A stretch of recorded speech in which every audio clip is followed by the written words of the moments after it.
বড় ভাই, সম্মানিত বড় ভাই যে বলতেছিলেন যে মামুন তুমি বিয়ের আগে ছিলা হিরো, এখন হয়ে গেছো হিরোইনচি। পরে কিন্তু আমি আইসা ওই বিষয় নিয়ে কখনো রিঅ্যাক্ট করি নাই যে মোহনা তোমার কারণে এটা হয়েছে সেটা হয়েছে সেটা হয়েছে বলি না।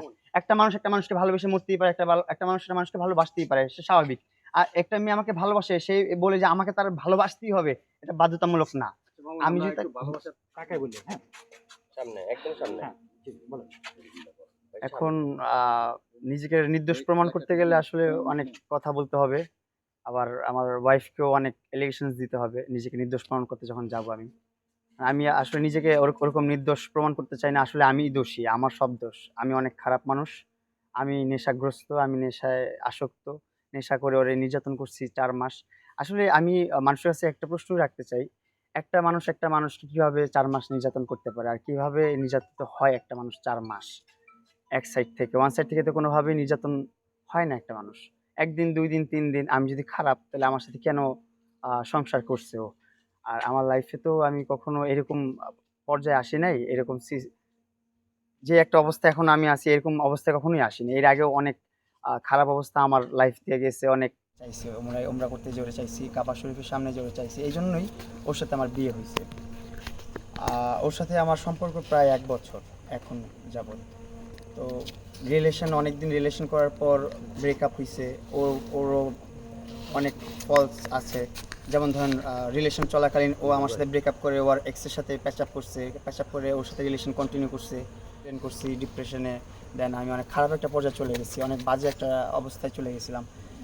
নেশাগ্রস্ত হয়ে গেছি যেটা বলতেছে, ঠিক আছে আমি নেশাগ্রস্ত হয়ে গেছি ওরে হারানোর পরে। তারপর ওরে পাওয়ার পর তো আমি অনেক লাইফে অনেক হ্যাপি ছিলাম। ওরে যে আমি পাইছি, আমি যাকে ভালোবাসি তাকে, এটা আমার পূর্ণতা। আসলে পূর্ণতা বিয়ে করাতে হয় না। পূর্ণতা হচ্ছে যে একসাথে বুড়ো হওয়া, একসাথে সারা জীবন সার্ভাইভ করা, এটাকে বলে পূর্ণতা। আমি আসলে আমার লাইফে পূর্ণতা কোনো দিক থেকেই পাই নাই। বিয়ে করার পরও পূর্ণতা পেলাম না। এখন দিন শেষে এলিগেশনস অনেক ধরনের আসছে যে আমি নির্যাতন করছি। আমি নির্যাতন করছি কিভাবে? এটা আমি মোহনার কাছে প্রশ্ন রাখলাম। একটু আগে আপনাদের মধ্যে একজন একটা ভাই, সম্মানিত বড় ভাই যে বলতেছিলেন যে মামুন তুমি বিয়ের আগে ছিলা হিরো, এখন হয়ে গেছো হিরোইনচি। যাক, আমি ভাইয়ের কথাটা অ্যাপ্রিশিয়েট করি, কারণ আসলে এটা বাস্তব। আগে বিয়ের আগে যে একটা বডি গঠন বা ফেস কাটিং যা ছিল, যত খারাপই ছিলাম আমি তখন ছিল। নিজের শারীরিক অবস্থাটা ভালো ছিল, নিজেকে কখনো ক্ষতি করি নাই, নিজেকে ধ্বংস করি নাই, নিজেকে নষ্ট করি নাই। কিন্তু বিয়ের পর আসলে মেন্টালি স্ট্রেসটা এমনভাবে চলে আসছে, নিজেকে ক্ষতি করতেছি এখন। মানুষের কোনো ক্ষতি করি না আমি, কারো কোনো ক্ষতি করি নাই। মোহনার কাছ থেকে ৪০ লক্ষ টাকা নিয়ে গেছি আমি, এটা একদমই ভুল কথা। মোহনা এটা রাগের মাথায় বলতেছে, আমি জানি। মোহনা সবসময় ঝগড়ার সময় টাকা পয়সার কথাগুলো আনে যখন ঝগড়া হয়।